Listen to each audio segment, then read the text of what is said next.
네, 오늘 말씀은 우리가 너무나 잘 아는 말씀이죠. 네, 막달라 마리아가 예수님께 향유를 부은 사건입니다. 이 이야기는 공관복음서에도 나와 있어요. 거기에는 막달라 마리아라는 표현은 없고 한 여자라고 표현하고 있는데 요한복음은 정확하게 그 여인이 막달라 마리아다라고 이야기를 해주고 있습니다. 자, 오늘 이 상황에 대해서 우리가 그림을 한번 그려봅시다. 네, 많은 사람들이 모여서 예수님의 말씀을 듣고 있었어요. 어떻게 보면 우리에게는 예배의 자리인 거죠. 그 예배의 자리에 다른 사람들이 예수님의 말씀에 경청하고 집중되어 있는데 그 분위기를 깨고 한 여자가 나옵니다. 자기가 준비해 놓은, 지금까지 결혼하려고 준비해 놓은 향유를 가지고, 이 향유는 여러분들 많이 들어서 아실 수도 있고 오늘 처음 들으시는 분도 있겠지만 향유는 많이 살 수가 없어요. 왜냐하면 돈이 많이 들기 때문에요. 그래서 이것은 결혼 자금으로 여자들이 돈이 생길 때마다 조금씩 향유를 사서 모읍니다. 그래서 돈이 있을 때마다 향유를 모아서 살아가지고 이제 결혼할 때 아주 이렇게 모이는 대로 그걸 결혼 자금으로 쓸 수도 있고 결혼 예물로 쓸 수도 있고, 어쨌든 여자들이 결혼을 위해 준비하는 예물이에요. 그러니까 꽤 비싼 가치를 가지고 있는 거죠. 오늘 그 가치를 가룟 유다가 얘기를 해주죠. 300데나리온이다. 네. 1데나리온이 한 사람, 성인 남자 한 사람의 하루 품삯이에요. 요즘은 제가 잘 알고 있습니다. 아침 밤으로 남자가 일을 하면 보통 10만 원 정도 받습니다. 10만 원 정도 일당을 받는데요. 좀 심한 일을 할 경우에는 뭐 15만 원도 받고 20만 원도 받는데, 20만 원 받는 일은 정말 기술이 있거나 아니면 무지하게 힘든 일입니다. 그러니까 보통 그냥 견딜 수 있을 만큼 하루에 일당을 받는다라고 하면 10만 원 정도 보시면 됩니다. 그러면 약 3천만 원 정도 되는 건가요? 그런가요? 3천만 원 정도. 네. 뭐 그렇게 큰 돈은 아니지만 사실 그 당시에 여자가 모은 예물로는 굉장히 큰 돈이죠.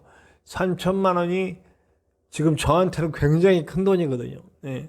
뭐 어떤 분에게는 껌값일 수도 있습니다. 그러나 굉장히 큰 돈이죠. 그래서 이거를 팔아서 가난한 자들에게 나눠줬으면 좋았겠다, 이런 말을 가룟 유다가 하는 말을 들어보게 됩니다. 자, 그건 좀 이따 얘기하고, 어쨌든 이 여자가 왜 이러는 걸까요? 왜? 그래서 그 예수님 발에 그 향유를 붓습니다. 아무짝에 쓸모 없어지는 것 같은 행동이에요. 네, 합리적인 시각으로 보면 이거는 아니다라고 할 정도의 그런 일이죠. 이 여자는 자기가 지금까지 모아놓은 3천만 원을 그냥 바닥에 쏟아 붓는 거거든요. 어떻게 이런 일을 할 수 있을까? 저는 한 가지밖에 생각이 안 났습니다. 그건 어떤 생각이냐면, 이 여자 눈에는 예수님밖에는 안 보였구나 라고 하는 겁니다. 예수님밖에, 그 모인 많은 사람이 있음에도 예수님밖에 안 보이는 거예요. 그냥 예수님께 집중해 버린 거예요.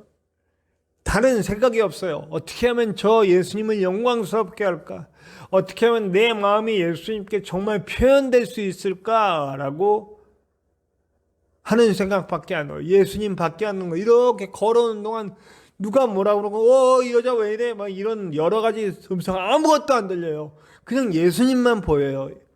그 가운데 그 예배를 이끌고 계신 예수님만 보이니까 이 여자에게는 뭐 아무런 뭘 할 수 있는 게 없어. 그냥 예수님밖에 안 보이는 여자가 되어 있는 거예요. 예수님께만 집중하고 있는 거예요. 진짜 예배자는 이런 거라는 거죠. 진짜 예배자는 상황 안 보여요. 남들 눈치 안 봐요. 그냥 예수님만 보여요. 제가 청년 때 이런 설교를 하고, 그래서 예수님께 앞에서 춤추던 다윗을 이렇게 얘기했더니 어떤 청년 하나가 벌떡 일어나서 막 춤을 춰요. 근데 내가 눈에 보였어.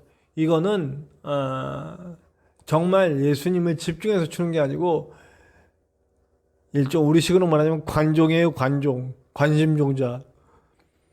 그냥 전도사님이 그때 당시 전도사니까요. 전도사가 하는 얘기를 듣고 내가 순종하는 것처럼 보여지는 거죠. 정말 예수님이 좋아서 춤추는 게 아니고 그냥 일어나서 나 이런 사람이야 라고 하는 걸 보여주는데 그걸 알았기 때문에 그건 아니다 라고 얘기를 해줬어요. 네. 상처받았을지도 몰라요. 그런데 나중에 불러놓고 왜 그런지 하면서 잘 물어보고 앉으세요. 그건 아니에요. 좀 이따 저랑 얘기해요. 뭐 이런 식으로 하고 나중에 얘기를 다 해줬습니다.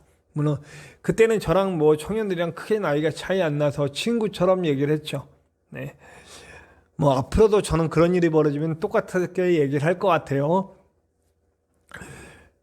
정말 그 앞에서 춤추는다고 좀 중요한 게 아니고요.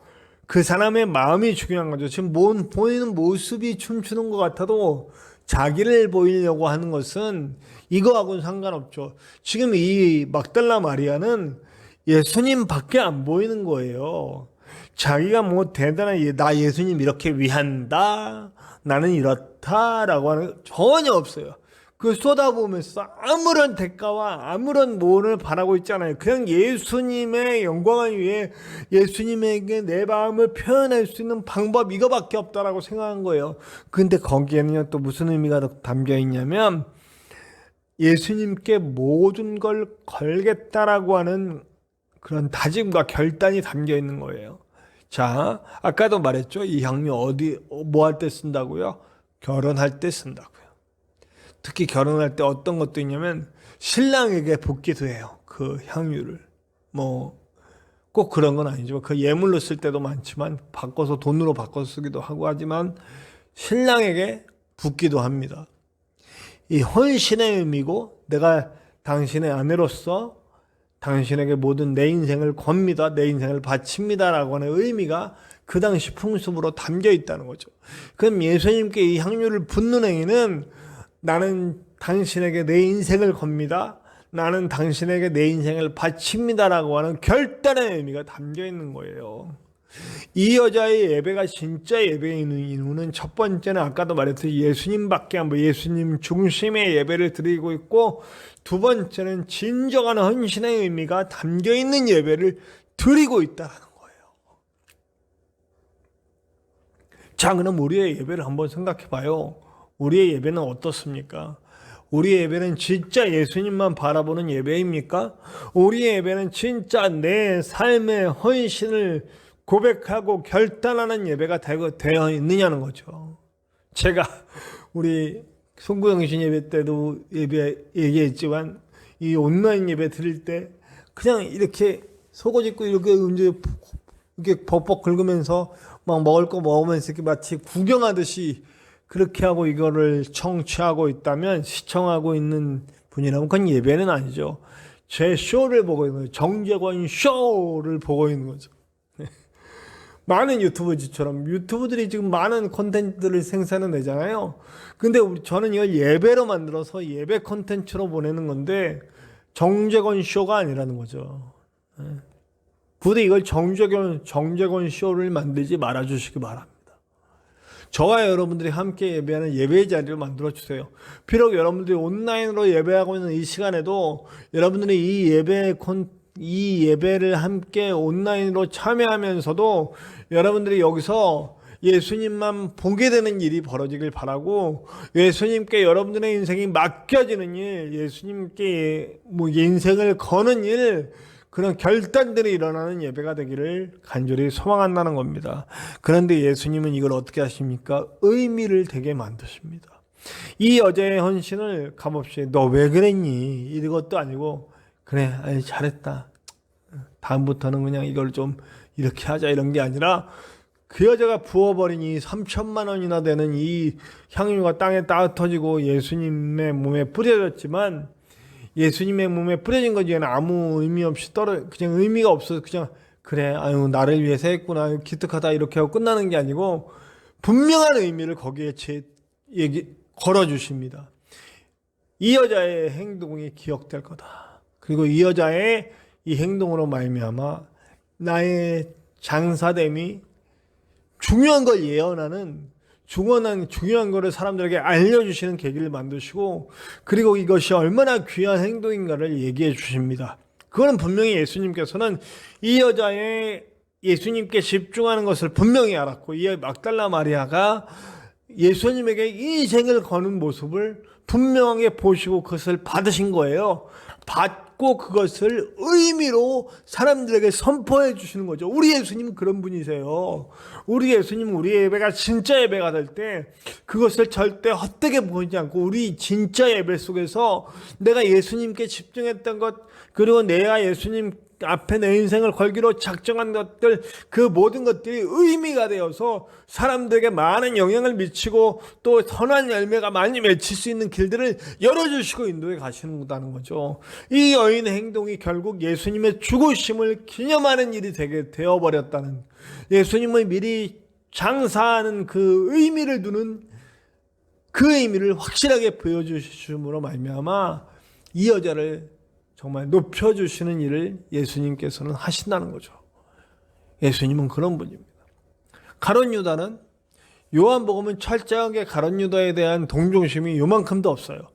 요한복음은 분명하게 가룟 유다는 나쁜 놈이라고 표현하고 있습니다. 특별히 이 돈의 욕심이 많은 사람으로 표현하고 있어요. 네, 실제로 그랬을 겁니다. 네, 아마도 근데 신뢰를 얻어서 돈이 생기니까 그 돈에 대한 욕심이 생겼고, 또 저는 예수님을 판 이야기는 조금 다른 관점으로 보고 있습니다만, 그거는 특별히 서로 많이 어긋나는 것은 아니라고 생각합니다. 어쨌든 가룟 유다는 합리적인 시각을 얘기하지만 거기에 굉장히 이기적인 목적이 담겨 있다는 거죠. 어쩌면 이 시각이 우리 지금 한국 교회의 시각이 아닌가 싶어요. 되게 합리적이지만 이기적인 것. 교회만을 위해서 물질주의, 성공주의에 물들어 있는 교회의 모습이 꼭 요 가룟 유다의 시각이 아닌가. 그럼 우리는 배반자인 거잖아요. 우리는 배반하는 교회인 거잖아요.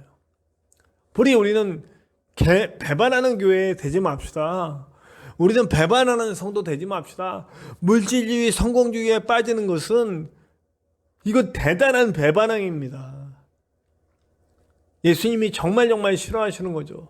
두 주인 할 때 한 주인이 바로 물질이었거든요. 예수님을 바라봅시다. 예수님께 집중합시다. 예수님의 삶을 따라갑시다. 예수님이 진정으로 의미를 삼을 수 있는 고백, 예수님이 진정으로 의미를 삼을 수 있는 예배, 예수님이 진정으로 의미를 삼을 수 있는 삶으로 살아갑시다.